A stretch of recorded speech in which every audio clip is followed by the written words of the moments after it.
दोस्तों, आज हम लोग जानेंगे विक्रम और बेताल की कहानी, भाग 14। मधुमालती का कौन बनेगा पति। बेताल को विक्रम पकड़ लेता है और उसे कंधे पर डालकर साधु के पास ले जाने के लिए निकल पड़ता है। बेताल विक्रम को फिर से एक कहानी सुनाता है।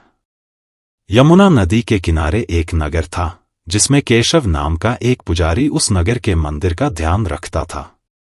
पुजारी को एक हरिदत्त नाम का एक युवक मिलता है जो उस नगर में नया आया था और वो एक व्यापारी के यहाँ काम करता था। पुजारी की एक मधुमालती नाम की बेटी थी। वो अपने पिता को घर के लिए बुलाने आती है तो हरिदत्त उसे देखकर मोहित हो जाता है और पुजारी से उनकी बेटी का हाथ मांग लेता है। पुजारी हरिदत्त को पसंद कर लेता है और उसे वादा कर देता है कि उसकी शादी उसकी बेटी से होगी। दूसरी ओर पुजारी के घर वामन नाम का लड़का आता है और उसके माता पिता मधुमालती से शादी की बात करने आते हैं, जिसे पुजारी की पत्नी पसंद कर लेती है और शादी के लिए हाँ बोल देती है।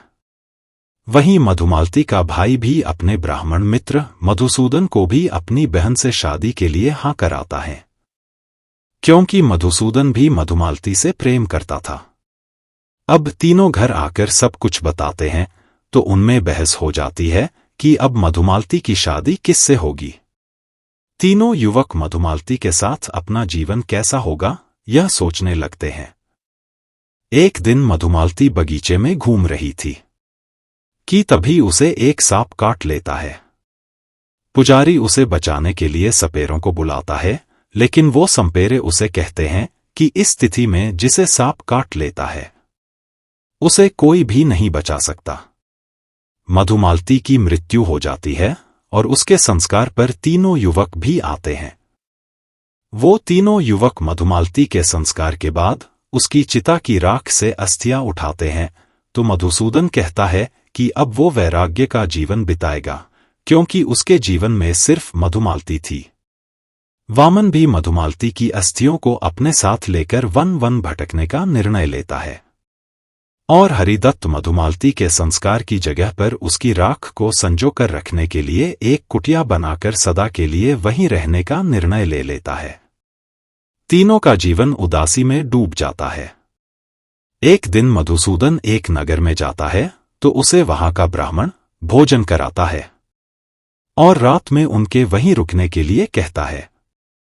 मधुसूदन उनकी बात मान लेता है।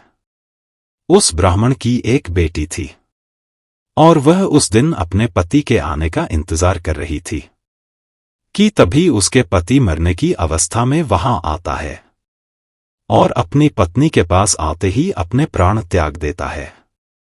वह ब्राह्मण अपनी बेटी को रोते हुए देखकर भावुक हो जाता है तो मधुसूदन उन्हें सांत्वना देता है। ब्राह्मण अपने बेटी के सुहाग को पुनः जीवित करने की बात मधुसूदन को बताता है कि वो संजीवनी विद्या जानता है और उसके होते उसकी बेटी के पति को कुछ नहीं होगा। ब्राह्मण अपना संजीवनी विधि की पुस्तक लाता है और विधि शुरू करता है। मधुसूदन यह सब देख रहा था। ब्राह्मण अपनी बेटी के सुहाग को जीवित कर देता है।